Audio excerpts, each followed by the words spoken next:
Hi there, this is Stephen Gardner. I'm the best-selling author of A Bridge Over Troubled Wall Street. And I want to talk to you about something that is kind of concerning to me. I'm going to be writing my own article about this, but I found a really great one today on Money Watch by Amy Pitchy. Hopefully I said that right. Maybe it's Peachy.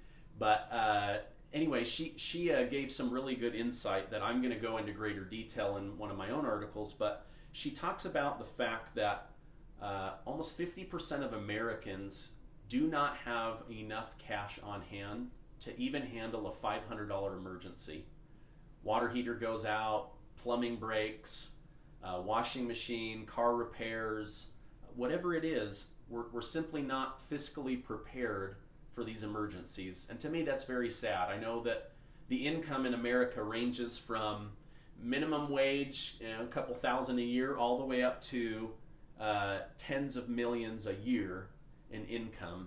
And I don't know where you lie on that, but I know that being prepared is very important. So I want to talk about a couple of things and then a couple of solutions. I don't want to point out a problem and not bring a solution. I learned very early in my career not to do that. So, okay, unemployment rates are down, wages are up, and yet most Americans are still struggling for money.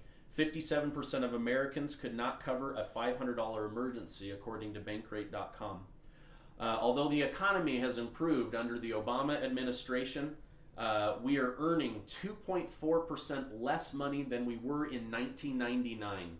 So before the Great Recession and before the tech bubble of 2001, 2002, and 9/11, we were actually earning more money as a people.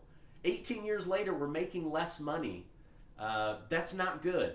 We've got to, if the country and the politicians can't help us remove those chains and break free, we have to do it ourselves. I'm a big believer in being responsible for your own financial future, okay? And I want to help you if I can, but we're making less money than we were 18 years ago. Food costs, housing, childcare have all increased significantly faster than wages. So we have to be really smart with every dollar that we bring in. What they found, study after study, is that the sweet spot is right around 75,000. Whether you're a single income provider or a dual income house, 75,000 seems to be the magic place. So, and millennials seem to be the generation most prepared to handle emergencies. Maybe that's because half of millennials are still in college and don't have a lot of bills or families. Maybe it's because they're still living in mom and dad's basement. I don't know. These are just the information. So now let's talk about what do we do. Again, I don't want to agitate a wound without some kind of solution to heal that wound, okay? I believe the greatest thing that you can do is plan for disaster, okay?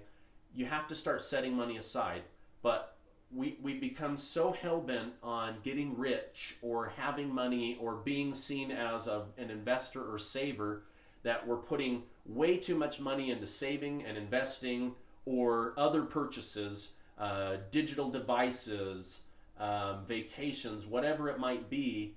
We're driven by instant gratification. We need to delay that just a little bit, okay? And get at least $500 to $1,000 squirreled away somewhere.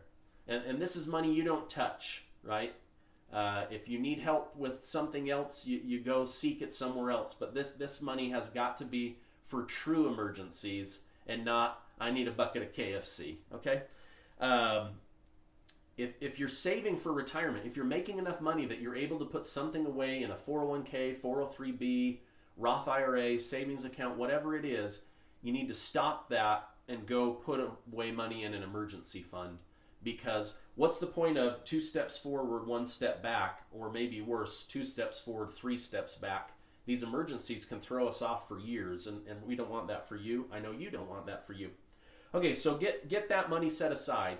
Now, many gurus, and I tend to believe this, you need to have 3 to 6 months of bills set aside. So if you make $3,000, you need to have 3 months or 6 months worth of that set aside.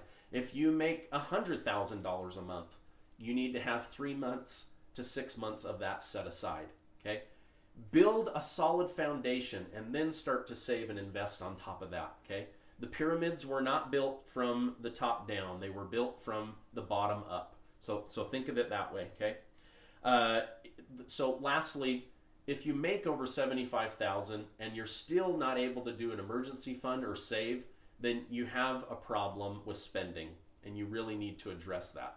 It really comes down to two issues. Either you're spending too much or you're not making enough. And isn't that great to know? Now you can do something. So make the decision to go do something. Either spend less or make more, or if you're smart, do both. Okay? If I can help you with anything else in the future, please reach out to me by emailing me at Stephen with a PH at yourbridgeplan.com. Check out my book, A Bridge Over Troubled Wall Street. I've got articles all over the internet and other videos. I want to help you. Please let me know how I can. Thank you for checking out this video today.